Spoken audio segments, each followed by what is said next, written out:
Hi friends, welcome back to my channel. ഇന്ന് നമുക്കൊരു beans മെഴുക്കുവരട്ടി ഉണ്ടാക്കിയാലോ? അതെങ്ങനെയാണ് തയ്യാറാക്കുന്നതെന്ന് നോക്കാം. പോകാം റെസിപ്പിയിലേക്ക്.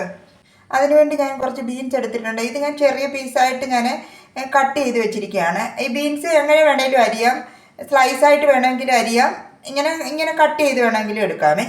കുറച്ച് തേങ്ങ എടുത്തിട്ടുണ്ട്, ഒരു സവാള എടുത്തിട്ടുണ്ട്, 2 പച്ചമുളക് എടുത്തിട്ടുണ്ട്, കുറച്ച് കറിവേപ്പില എടുത്തിട്ടുണ്ട്. തേങ്ങ വേണമെന്ന് നിർബന്ധമൊന്നുമില്ല, തേങ്ങ ഓപ്ഷനിലാണ്. കാരണം മെഴുക്കുവരട്ടിക്ക് തേങ്ങ ചേർക്കുമ്പോൾ ഒരു പ്രത്യേക ടേസ്റ്റ് കിട്ടുവേ. ഇനി ഇതിലേക്ക് ആവശ്യത്തിനുള്ള വെളിച്ചെണ്ണ ഒഴിച്ചു കൊടുക്കാമേ. ഈ തേങ്ങ ഇട്ട് കൊടുക്കാമേ.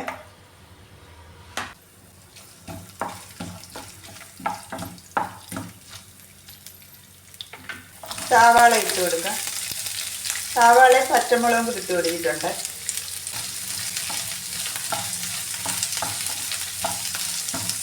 ഈ കറിവേപ്പിലയും കൂടി ഇട്ട് കൊടുക്കാമേ.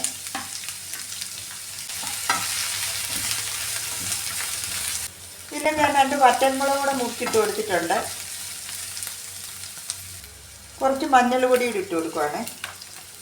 ആവശ്യത്തിനുള്ള ഉപ്പും കൂടെ ചേർത്ത് കൊടുക്കാം. ഉള്ളി ഒന്ന് ചെറുതായിട്ടൊന്ന് വഴണ്ട് വന്നിട്ടുണ്ട്. ഇനി ഈ എടുത്ത് വെച്ചിരിക്കുന്ന ബീൻസ് ഇതും കൂടി ഇട്ട് കൊടുക്കാമേ. ഞാൻ ആ പാനിൽ നിന്ന് ഇതിലേക്ക് മാറ്റിയിട്ടുണ്ട്. മിക്സ് ചെയ്യാൻ ബുദ്ധിമുട്ടാണ്, അതുകൊണ്ട് ഞാൻ ഇതിലേക്ക് മാറ്റിയിട്ടുണ്ട്. ഇത് ഞാൻ ഏറ്റവും കുറഞ്ഞ തീയിലാണ് ഇട്ടിരിക്കുന്നത്.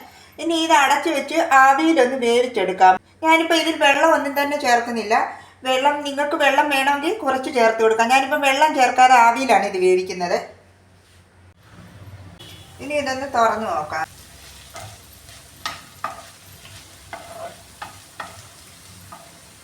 ഇതിൽ വെള്ളം ചേർക്കാതെ ഇത് എണ്ണയിൽ വേവിച്ചെടുക്കുന്നതാണ് ഒന്നുകൂടെ ടേസ്റ്റ്. ഞാൻ വെള്ളം ചേർത്തിട്ടില്ല. ഇതെല്ലാം വെന്തിട്ടുണ്ട്. ഇനി ഇതൊന്ന് നന്നായിട്ടൊന്ന് ഫ്രൈ ആക്കി എടുക്കാണ്. ഞാൻ കുറച്ച് കുരുമുളക് പൊട്ടിച്ച് വെച്ചിട്ടുണ്ട്, ഇതും കൂടെ ചേർത്ത് കൊടുക്കുകയാണ്. എൻ്റെ അടുത്ത് പൊടിയില്ലായിരുന്നു, അപ്പം ഞാനിത് കുരുമുളക് കല്ലിൽ വെച്ച് ക്രഷ് ചെയ്ത് വെച്ചിരിക്കുകയാണ്. ഇതും കൂടെ ചേർത്ത് കൊടുക്കുകയാണ്.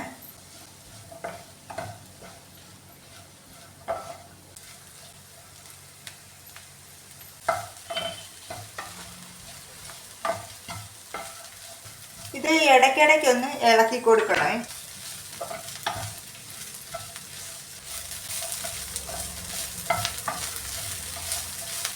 ഇത് നന്നായിട്ടൊന്ന് മൂത്തിട്ടുണ്ട്. ഇനി ഞാൻ ഇതിൻ്റെ ഫ്ലെയിം ഓഫ് ചെയ്യുവാണ്. ഇത് മതിയെ. മെഴുക്കുവരട്ടി ഞാൻ ഇതിലേക്ക് മാറ്റുകയാണ്. ഇപ്പോൾ ബീൻസ് മെഴുക്കുവരട്ടി ഇവിടെ റെഡി ആയിട്ടുണ്ട്. നല്ല ടേസ്റ്റാണ് ഇത്. നിങ്ങളിതൊന്ന് ഉറപ്പായിട്ടും ഒന്ന് ട്രൈ ചെയ്ത് നോക്കുക. എൻ്റെ വീഡിയോ ഇഷ്ടമായ പ്ലീസ് സബ്സ്ക്രൈബ് മൈ ചാനൽ. അടുത്ത വീഡിയോയിലൂടെ നമുക്ക് വീണ്ടും കാണാം. Thank you.